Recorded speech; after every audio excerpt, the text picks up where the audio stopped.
Indy 500 winner Alex Palou would love to run a NASCAR road or street course, and the TV numbers for NASCAR's first streaming race are interesting.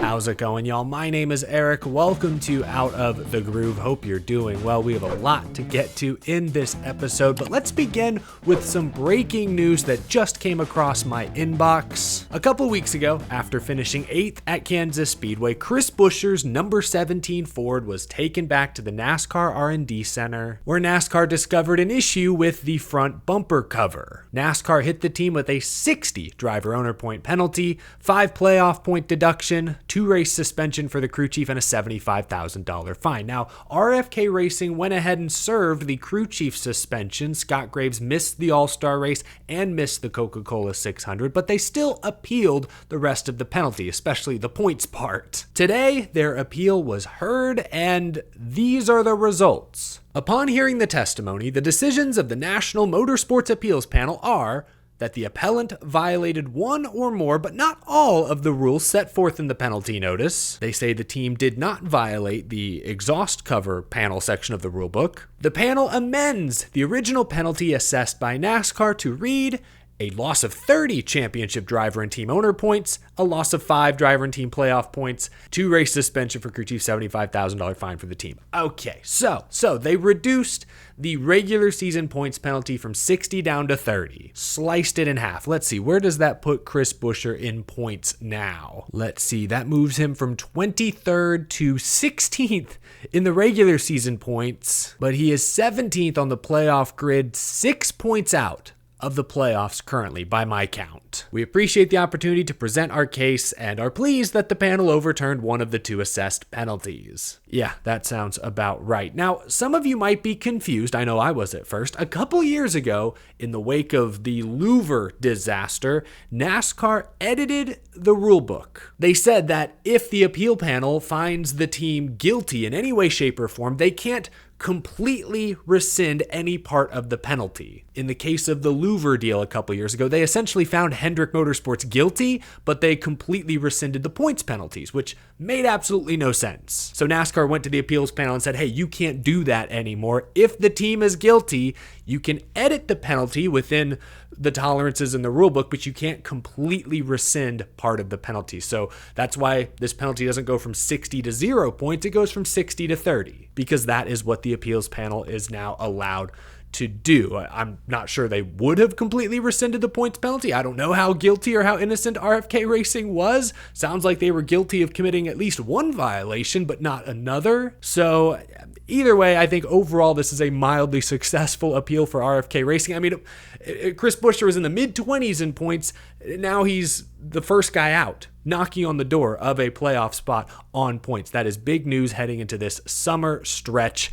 That's the update. Chris Buescher, RFK Racing, kind of win their Kansas appeal? Anyway, we have so much to get to. Let's move on. In just a few weeks, NASCAR will head south of the border to Mexico City to host the first ever International Cup Series points race. And they're bringing the Xfinity Series with them. This week, NASCAR announced they will allow 2 additional entries into the Xfinity Series Mexico City event. A 39th and 40th spot on the Xfinity Series grid have been added, similar to how NASCAR added a 41st spot for the Cup Series race at Daytona, the open exemption provisional. NASCAR sent out a rules bulletin this week that reads, a team utilizing the 39th or 40th starting position will not be eligible for prize money, will not receive driver or team owner points, they won't receive credit for the win or any playoff benefits, nor will they receive playoff points associated with any stage wins or race wins. So basically, this is exactly the same as the OEP, just for the NASCAR Xfinity Series at Mexico City. And I know some fans are going to hate this because it does remove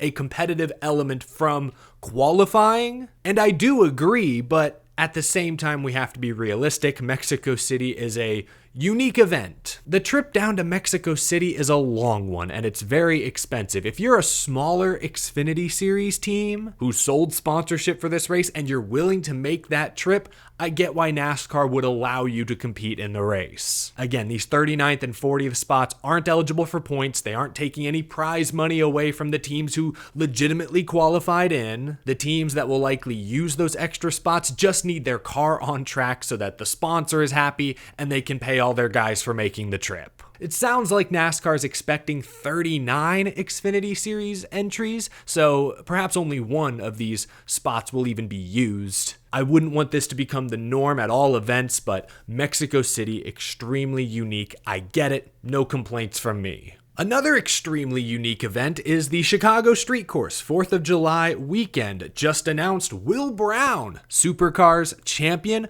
will attempt the Chicago Street Cup race with Cred Racing. Continuing to follow in SVG's footsteps every step of the way, Will Brown made his Cup Series debut last summer at Sonoma Raceway with Richard Childress Racing. Cred Racing should be a pretty great opportunity. They've outrun RCR at many of the traditional ovals this year with AJ Allmendinger. So now you go to a road course, which is AJ's specialty and Will Brown's specialty. I mean, they could contend. I know last year's race went bad for Cred. AJ Allmendinger had a pit road penalty, then crashed later in wet conditions. SVG got wrecked early in that race, but he had a really fast race car. So who knows? I'm not predicting another shock winner like we saw 2 years ago, but Will Brown could be very competitive. I wouldn't sleep on that Cred Racing entry. That's cool. Will Brown has been red hot on the Supercars side. Alex Palou is the hottest thing in open wheel racing right now. Winner of 5 of the first 6 IndyCar events this year, just won the 109th Indianapolis 500. Alex Palou was on Kevin Harvick's Happy Hour podcast this week and was asked if he would be interested in trying NASCAR at some point. And Palou said, quote, "I know I would get smashed by you guys at the ovals, but I would love to give it a try at a road or street course." Quick, somebody get Justin Marks on the phone. Assuming Zilich hasn't already penciled in the Chicago street race, can you imagine a Trackhouse lineup of Daniel Suarez from Mexico, Ross Chastain from America, Shane Van Gisbergen from New Zealand, and Alex Palou from Spain? It just makes sense. Oh, shoot, wait, I just remembered. IndyCar, yeah. Oh, they're racing Mid-Ohio the same day as the Chicago Cup street race. Damn. Okay, maybe next year. Next year, give us some time to work on it. Maybe next year we can find a weekend, a road course that lines up and Alex Palou can give that Project 91 Chevrolet a spin. And you know what? Alex Palou may be selling himself a bit short on the ovals. He did just win the Indianapolis 500. Helio Castroneves rolled up to the high banks of Daytona for the first time and was pretty competitive right off the bat. If Helio can do it, so can Alex Palou should he ever consider attempting the Daytona 500. I mentioned that open exemption provisional earlier.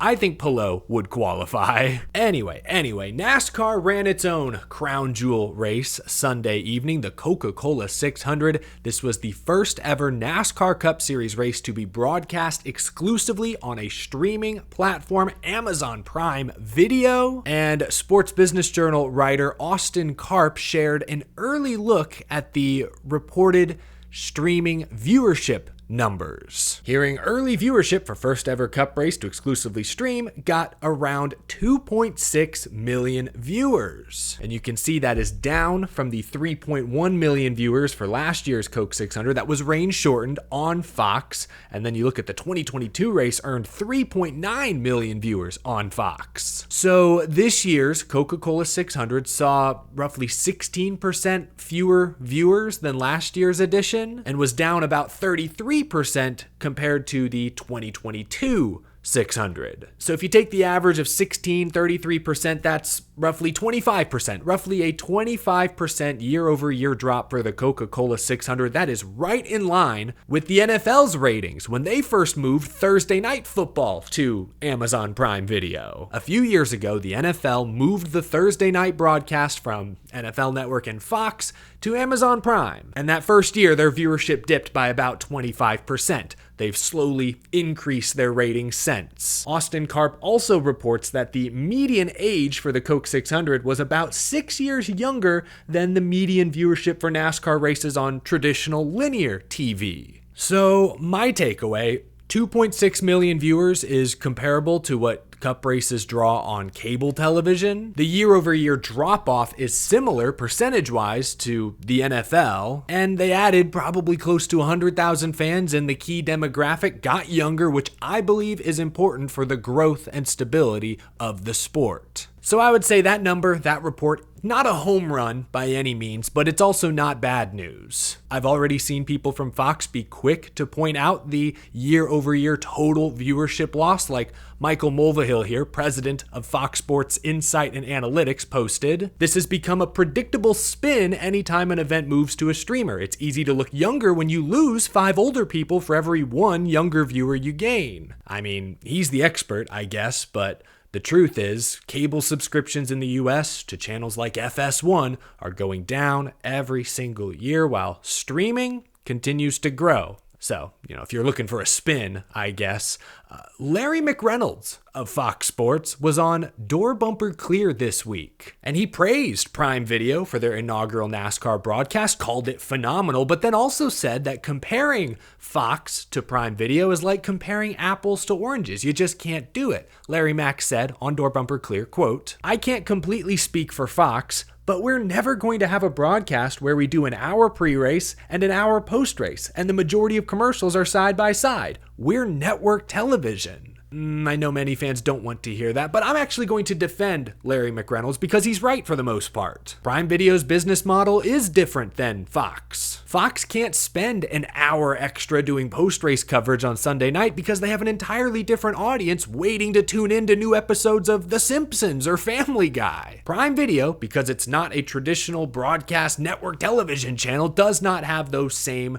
restrictions. So Larry McReynolds is correct, although Fox does air most of their NASCAR broadcasts on FS1, a cable channel that is behind a paywall, similar in some ways to Prime Video. So, perhaps there are still ways those broadcasts could evolve, I would hope. But the main thing that I think Larry Mack and more importantly, Fox executives broadly are missing is that, well, yeah, the fewer commercials, side-by-sides, all that with the Prime broadcast was great. The thing Prime got most right Sunday night was the presentation and the tone of the broadcast. I spent a few minutes in my video Sunday night talking about Prime Video's coverage, and I didn't mention the commercial breaks. I didn't talk about TV windows. Instead, I talked about the graphics, the picture quality, the introduction of new camera angles, the smooth transitions between the booth, the pit reporters, the studio. I praised the intensity, the focus, the energy of the announcers. I praised the human elements of the broadcast because that's where Prime Video, and frankly NBC for the most part, have separated themselves from Fox. In my opinion, the Fox booths, whether we're talking Cup or especially trucks, are clunky, not great chemistry there on the Cup broadcast. Larry McReynolds has been relegated mostly to pre-recorded cutaway car segments. Fox's graphics are often wrong or contain typos or are frankly broken. Their sound mixing is abominable. Their direction is terrible. I've mentioned this before, but I still believe NASCAR should have ripped up their new contract with Fox the moment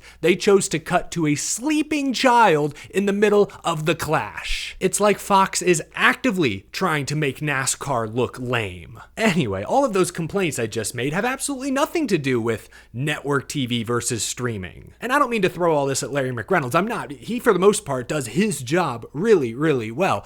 I'm aiming this more at the Fox executives, Fox leadership who continue to put minimal effort into their NASCAR coverage, and I and many others are tired of it. It's going to take time for NASCAR's older, traditional audience to migrate over to Prime Video, but hopefully putting more races on Prime will expose NASCAR to a younger demographic. 2.6 million viewers for Prime Video's first ever NASCAR race isn't terrible. It was more than FS1 got for Darlington, more than they got for Bristol, more than they got for the All-Star race. Like I said earlier, the numbers are fine. Where Prime Video truly set themselves apart was the presentation. I hope that effort continues into the future. That's going to do it for me, folks. Whew, sorry, did not mean to get so heated there towards the end. Leave a like if you enjoyed this video. Subscribe for more NASCAR content Monday through Friday and Sunday nights, and sometimes Saturdays as well. I'll be at Nashville this weekend, so might have a Saturday video coming your way. Hit that subscribe button, you won't miss a thing. And real quick, tomorrow night, Thursday night at 8 p.m. Eastern Time, I will be streaming live with The Iceberg, Danny B. We'll talk about what happened at Charlotte, any of the big news from this week. We'll preview the upcoming Nashville Super Speedway race, and we'll be in person together. We won't be streaming in separate boxes over a Zoom call. No, we'll actually all be in, I think we'll be in like Jarrett's kitchen or something. It'll be great. It'll be stupendous, unforgettable, all those great things. I hope you tune in tomorrow night, 8 p.m. Eastern. Have a great rest of your day, folks. I'll talk with you again soon.